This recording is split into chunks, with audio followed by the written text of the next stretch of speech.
Olá, estamos de volta ao nosso programa Fino Trato e o que eu tenho aqui nos nossos estúdios, doutora Elizabeth Schabmeier. Olá, doutora Elizabeth, tudo bem? Olá, Mara, boa tarde, obrigada pelo convite de estar aqui no seu programa. Muito feliz com você estar aqui conosco. A doutora Elizabeth é advogada, trabalha na área trabalhista e também é membro do BNI. Grupo Gênesis, é isso, Elizabeth? Isso, eu sou do Grupo Gênesis, que se reúne toda quarta-feira aqui no Hotel Feller. O BNI, como todos sabem, é a maior e mais bem-sucedida rede de business e networking do mundo, presente em 56 países há 29 anos e é um parceiro do nosso programa. Obrigada, BNI, por estar conosco. Doutora Elizabeth vai falar um pouquinho sobre riscos trabalhistas. Quem não tem preocupação com os riscos trabalhistas? Principalmente as pequenas e médias empresas. Todas têm, mas a pequena muitas vezes não tem tanto conhecimento, penso eu. Exatamente, assim, o risco, assim, não existe, o empreendedor, quando você abre um negócio, o risco é inerente da própria atividade, né? Você quer empreender, você corre um risco que é inerente. E acontece que o pequeno e o médio empresário, eles estão menos assessorados com essa questão trabalhista. Então, eles acabam cometendo falhas por desconhecimento da lei, falta de trato com sindicatos, falta de trato com o trabalhador, que pode gerar um processo trabalhista. Que para as empresas de menor porte, esse risco pode atingir até a pessoa do sócio. Né? Então, eles têm que estar muito bem assessorados para evitar esses grandes problemas. Perfeito. No caso, Elizabeth, você que também é matemática, né? Além de advogada, ela é matemática, formada pela PUC, ou seja, entende de números. Entende de números. Entende de números. Eu gostaria que você nos elucidasse um pouco, ajudasse o nosso espectador a ele saber o que pode ser feito, como deve ser feito, enfim, como você atua na parte preventiva, enfim, você utilizar esse tempo para auxiliar o pequeno e o médio empreendedor. Então, a primeira coisa que eu sempre digo para o pequeno e médio empreendedor, que às vezes ele tem o desconhecimento da lei, ele achar que o advogado trabalhista, ele só deve ser consultado no momento de uma demanda. Uhum. E não. O advogado trabalhista ele pode atuar preventivamente desde a contratação do funcionário até a sua dispensa. Então, ele orienta o funcionário que tipo de contrato deve ser feito, ele orienta no sentido que todo funcionário tem que ser registrado, ele vai orientá-lo no sentido de que se eu tenho um funcionário que trabalha sem vínculo empregatício, que ele é PJ, que eu devo ter um contrato para formalizar esse tipo de relação. Existe um contrato para formalizar, mesmo a pessoa sendo PJ, né, no caso pessoa jurídica, onde não entram os vínculos empregatícios, mas se não houver o termo, é isso? Porque o termo, ali você vai deixar claro o que as partes estão definindo daquela relação.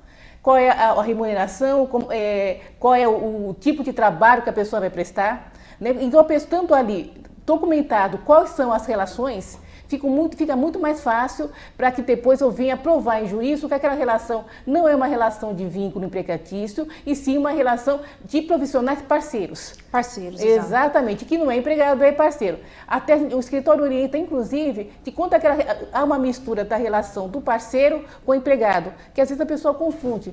Parceiro não é empregado, parceiro não é subordinado. Parceiro é parceiro. Ele está lá para trabalhar em conjunto para que tenha um resultado. Todo mundo ganha. Né? E quando o funcionário é CLT, qual é a orientação da nossa empresa, do nosso escritório? Registrar o funcionário, começou a trabalhar, se registra. Uhum. Às vezes a pessoa confunde que o contrato de experiência não faz parte do contrato de trabalho. E faz. Comecei a trabalhar, exame médico admissional e registro em carteira. Uhum. Se a relação do contrato de experiência também por escrito, não existe contrato de experiência de forma verbal. São assim... Hoje em dia já é bastante conhecido para a grande maioria, mas ainda restam muitas dúvidas. Por exemplo, eu vou te fazer algumas perguntas que me ocorrem agora que a gente, em conversa, tanto em entrevistas como no trato pessoal, nós acabamos tendo essas dúvidas por relato de pessoas. Por exemplo, uma pessoa que ela é uma pessoa PJ, tá? Então ela tem a empresa dela, ele emite a nota de serviço prestado, mas ela depois diz que trabalhava só para aquela empresa parceira, ou seja, tenta retomar ou adquirir um certo benefício dizendo não, era um contrato de gaveta, vamos pensar assim, que a pessoa emite nota só para uma determinada empresa, onde fica indiretamente, né, subliminarmente, implícito um vínculo. Como que é isso? Acontece Os macetes. Esse macete. Porque às vezes a pessoa, no intuito de bular a lei e tentar reduzir o número de impostos, ela cria um contrato que na realidade é um contrato que não existe, né? É fictício. E a pessoa é empregado. Agora, existe aquele contrato real de terceirizado. Quando eu contratei você, quando a gente veio conversar, você se apresentou como parceiro. Qual é o cuidado que você tem que ter? Saber se essa empresa existe, se ela possui outros clientes, se você é o cliente exclusivo dela, se ela presta serviço para outros, se ela emite nota fiscal para outros e para você também, se ela recolhe impostos, se ela tem outras pessoas que podem atendê-lo quando ele não puder. Então, tudo isso vai descaracterizando essa relação de vínculo. Agora, quando eu crio aquele contrato para burlar a legislação, evidentemente, quando o funcionário, a pessoa vai buscar na justiça o reconhecimento de vínculo e você não tiver bem orientado e não tiver provas, a justiça vai reconhecer que aquele contrato foi uma fraude. Então, é isso que a gente acaba orientando. Né? E no caso, doutora Elizabeth, de ser uma empresa parceira, tá? Uma empresa PJ, né? Ela tem o CNPJ dela, mas ela só presta serviço para uma determinada empresa. Não há problema. O que tem que se ver? Essa pessoa é obrigada a ir todo dia na empresa? Às vezes a pessoa pode trabalhar de casa, ela não precisa estar internamente. Às vezes, o que as pessoas criam? Cartão de visita, obrigatoriedade de permanência, controle de jornada, isso não é parceiro, isso é empregado. Com certeza, é funcionário. Esse é o diferencial. Né? Remuneração fixa, porque se eu sou parceiro, eu recebo proporcionalmente ao meu ganho. Se meu salário, minha remuneração passa a ser fixa, aí eu não será que isso é uma relação de trabalho ou uma de parceria? Acho que mais de vínculo empregatício. Exatamente, essa é a pergunta que tem que ser feita. Mas as pessoas te procuram muito, nos conte um pouquinho do seu dia a dia no escritório. O que chega até você, em que momento chega até você? Porque o objetivo é a gente desmistificar. Às vezes fala, não há necessidade. O grande erro do brasileiro, não há necessidade, está tudo bem. Não é? Eu tenho dois momentos. Eu tenho um cliente que já são clientes meus há muito tempo, que ele me procura. Olha, Elizabeth, eu tenho um funcionário, eu gostaria de remunerar o melhor, mas eu quero ver como que eu posso pagar um prêmio, aí a gente orienta como pagar uma bonificação, como ela seria feita, se a gente faria, a totaria seria só para ele, ou seria para todos os funcionários, a gente faria uma participação no lucro resultado com o apoio do sindicato. Né? Ou então eu quero advertir o funcionário, Elizabeth, o funcionário está faltando, está se atrasando, ou ele está sendo desrespeitoso, como eu devo me comportar? Eu devo adverti-lo, eu devo suspendê-lo. É nesse momento, preventivamente, que a empresa nos procura. Né? Que o bom empresário que quer evitar o risco, ele nos procura nesses momentos. Cada dúvida, olha, eu tenho um estagiário, penso em contratar um estagiário, eu estou crescendo, como que eu faço? Tem que fazer um contrato de estágio, tem que procurar a instituição de ensino. Então, esse é o momento antes que o problema aconteça. E tem aquela pessoa que não se preveniu, né? E ela vem já com o processo, com a demanda, com uma intimação judicial para uma audiência. Aí nós temos que colher atrás das provas, do que ela tem, para a gente tentar apresentar a melhor defesa possível. Né? É assim que esses dois momentos nós somos procurados. Tá, agora o tipo de empresário, o microempresário te procura com frequência? O microempresário, aquele que tem um funcionário, dois? Também. O microempresário, hoje em dia, o microempresário, normalmente ele foi empregado. Então ele tem um certo temor de uma ação trabalhista, porque o risco dele é muito maior. Ele pode ter uma penhora de uma conta, ele pode ter uma penhora do seu imóvel, então o medo dele é muito maior. Então, o microempresário também nos procura no sentido de falar, olha, eu fui empregado, eu sei como funciona. Eu sei que o seu trabalho não é brincadeira. Como que eu posso prevenir? Entendi. Eu vou contratar um funcionário, eu estou contratando o segundo, eu vou dispensar aquele funcionário, verifique se as verbas estão sendo pagas corretamente, acompanhe na rescisão contratual junto ao sindicato. Então, o microempresário, como ele foi empregado, ele está muito mais atento. Olha que interessante. Do risco, né? Porque ele sabe que o risco para ele é muito maior. Interessante, eu achei que o microempresário não tinha feito essa associação, que ele, na maioria dos casos, por já ter sido funcionário, ele sabe todo o trâmite. Exatamente. E sabe as implicações de não cumprir esses trâmites. Exatamente, exatamente. Então ele já tem esse cuidado. E uma outra coisa que também nos procuram hoje, que virou, hoje o grande volume de ações que tem no seu trabalho são relacionadas a dano moral. Ah, dano moral. Então o empresário hoje tem muita dúvida, até como ele escreve um e-mail para advertir um funcionário, se ele tiver um problema no trato, ele percebe quando o funcionário está criando uma situação para entrar com uma ação de dano moral. Então, hoje em dia, as pessoas começam a ficar mais atentas com relação a essa situação.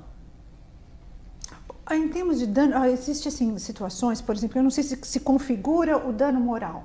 Existem empresas, muito comum em grandes metrópoles, que a empresa lá força uma situação para que esse funcionário peça para ser demitido.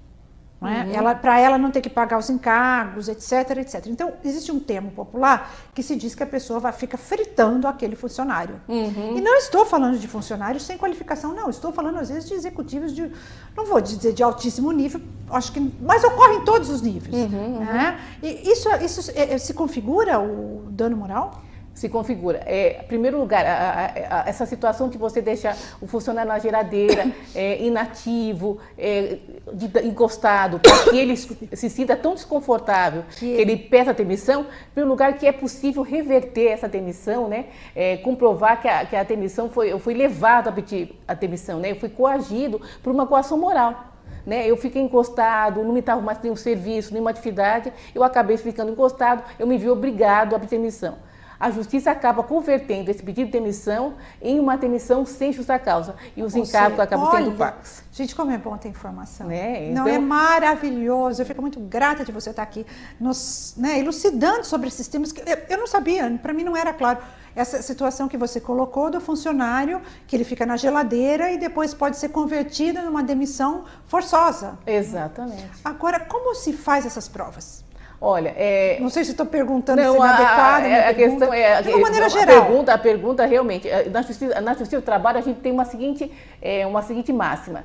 Quem faz a prova é de quem alega, mas tem provas que cabe ao empregado. Por exemplo, se eu mandei um funcionário embora por justa causa, a prova da justa causa cabe à empresa. Então a empresa tem que provar que aquela justa causa ocorreu. Mesma coisa, o funcionário ele foi colocado na geladeira, ele foi encostado, né, e ele acabou sendo obrigado a pedir demissão. Cabe a ele provar essa situação, que eu fiquei encostado e que eu fui obrigado, a situação ficou tão humilhante, aquilo me constrangeu tanto, que eu fui obrigado a pedir demissão. Sim. Então o juiz, fazendo uma análise de quem das provas, né, ele vai julgar quem tem direito ou não, né. Agora, me dá um exemplo, assim, forçando um pouquinho mais. Me dê um exemplo de uma prova que um funcionário nessa situação pode fazer. Normalmente, testemunha. Testemunha é a prova, a gente fala que... Prova cabal. A prova cabal. A testemunha realmente é uma prova, tanto para o empregado, normalmente é mais fácil o empregado arrumar um colega que vá lá e confirme a sua história. Então, muito mais fácil. Mas esse colega não fica, por ele também, para ele ser testemunha, ele tem que ser funcionário dessa empresa. Ou foi em algum momento, né? Ou presenciou. Porque fica delicado ele fazer prova contra a empresa na qual ele vai continuar trabalhando. Olha, essa situação não é bem assim. Às vezes a empresa convoca um funcionário para ser sua testemunha e quando o funcionário chega na audiência, ele é bem alertado. Ele é testemunha do juízo. Ele está ali para falar a verdade e se ele não falar a verdade, ele pode responder criminalmente. Essa informação, às vezes faz com que o funcionário que é da empresa acabe falando uma coisa que não favoreça a empresa. Né? Então, isso é uma coisa que você tem que ver. Se o fato aconteceu, cuidado com a testemunha que você vai levar. Mesmo a empresa. Não é porque o funcionário vai mentir para favorecer a empresa. Ele tem muito medo da consequência de um processo criminal por um falso testemunho. Que é um crime federal, é um processo que vai correr na vara federal, é um crime grave. Então, as pessoas não querem, pela empresa, pelo empregador, se está sujeito a uma penalidade dessa, né? Então, às vezes, você tem certeza que a testemunha será maravilhosa e ela acaba sendo até prejudicial para a própria empresa. Existem casos, doutora Elizabeth, já tive conhecimento de casos onde empresas grandes, multinacionais, às vezes um funcionário entra com pedido de rever alguns valores, ou que ele foi lesado de alguma forma, a empresa sabe que ela fez isso. Eu gostaria de saber se é comum, já vi casos assim, a empresa nem sequer comparece à audiência, tipo assim, eu vou perder mesmo, entendeu? Tipo, não tem por onde sair, eu não vou passar essa situação vexatória. Isso ocorre? Olha, é difícil? É difícil, assim, a empresa que deixa que um processo tramite se chama revelia, né? Sim. Ela não comparece e não apresenta a defesa, né? Então a empresa que deixa que a situação aconteça, ela não está com medo de aparecer no processo. Ou ela está numa situação financeira muito grave e ela está deixando que a coisa vá. Porque o ideal é assim, receber uma intimação, contrate um advogado, colha todas as provas possíveis e apresente a defesa. Né? Porque assim, o que pode acontecer? Pode ser que a empresa vá na audiência, o empregado não vá, chega atrasado por alguma razão e aquele processo é arquivado. Ou então você compareça na audiência, o funcionário tem direito a um X, ele aceita um acordo com um X menos, um valor um pouco menor, que é muito, de forma parcelada até. Porque na sentença, o valor, quando o juiz dá a sentença e começa a execução, o valor é à vista. Na audiência, você pode conseguir um valor menor, você pode parcelar esse valor, né? Porque a justiça tem essa finalidade de ser conciliadora, né? Então é vantajoso que a empresa recebeu a intimação, que ela compareça, contrate advogado, apresente a sua defesa e se for possível, se ela sabe que está errada, tentar fazer um acordo para não prejudicar ainda mais. Sim, eu estou comentando essa situação, doutora Elizabeth, porque eu presenciei uma situação onde eu falei uma empresa multinacional, talvez em, não sei se 150, alguma coisa em torno de 150 países, e não vou citar nome que todos conhecem, né? E claro que eticamente nem seria correto. Ela não compareceu à audiência. Eu achei assim, foi uma situação que me chamou muito a atenção. Eu falei, o que levaria uma empresa dessa a não comparecer a uma audiência? E aí eu acho que por duas vezes ela não compareceu e foi pago integralmente tudo o que o funcionário solicitou. Foi uma situação que me chamou muito a atenção. É uma coisa que não é muito comum. Não é muito comum. É uma opção de defesa, né, em termos, né, que não é usual. Não é usual.